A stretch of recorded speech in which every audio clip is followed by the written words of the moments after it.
120,000 tonnes of chips are eaten each year in New Zealand. But love it or hate it, the humble potato chip is here to stay. But a new frying practice targeted at Asian takeaway owners may just change the effect chips can have on us. We could probably potentially remove 20% of the fat from the chips. And annually, more than 2,500 tonnes of fat. The Heart Foundation now offers online courses on how best to fry potato chips, a practice gladly embraced by takeaways such as David Lynn's. If you make the recommended changes, actually it helps improve the business efficiency. For example, it teaches you how to maintain the oil, make sure it is used at the right temperature so that the oil will have a longer fry life. And also, it teaches the bank and shake techniques, so more oil is returned to the wet rather than leaving the shop with the chips. We need a taste first, then if we feel better, we use the chips. Very nice. The cost not very high. We get some more chips, then the people give me the price down, the wholesale price, yeah.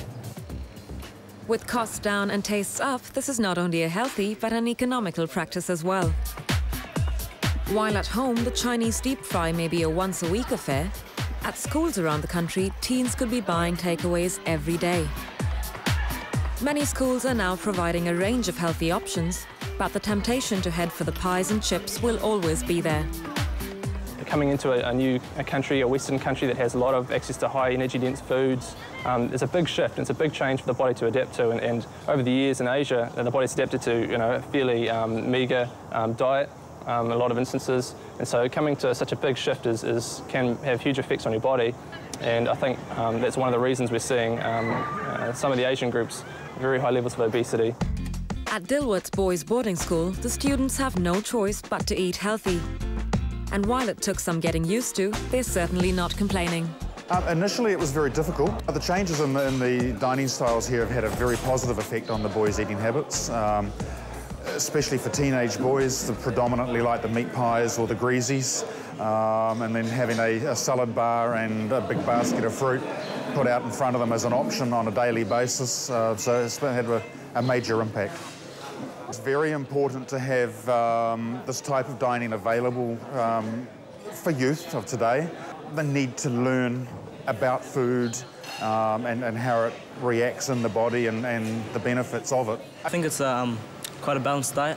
You get some unhealthy food from time to time, but you sort of need that just to make yourself happy and know that you're just not always just a healthy person all the time. So. I think you need a healthy meal for school life, especially because we actually do a lot of sport, and it's quite tiring in class, so it's good for us, Some of the problems we're seeing in Asian groups at the moment are quite low fruit and vegetable intake, but I think that fruit and veggie are really is an area for improvement, and obviously more fruit and vegetables you have, that replaces often a lot of the unhealthy foods that are getting eaten.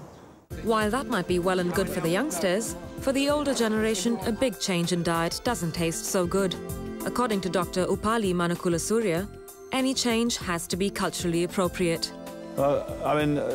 People are brought up with a certain kind of food, and suddenly to change that is impossible. We've got to give some other options, and we still maintain that our basic food is the same, but the preparations are different. And I think if you don't understand that, people are going to switch off and go back to eating whatever they are eating now. So it's got to be a process which is acceptable to the people that we are taking the message to, and in a way that they can understand. And so rather than saying, don't do this, don't do that, give options, give alternatives. You can eat your rice, but prepare it without coconut milk. There is a better way. You don't have to wholesale give up your food, but you can prepare in a way which will protect your heart or is good for your diabetes. I think that's the #1 priority.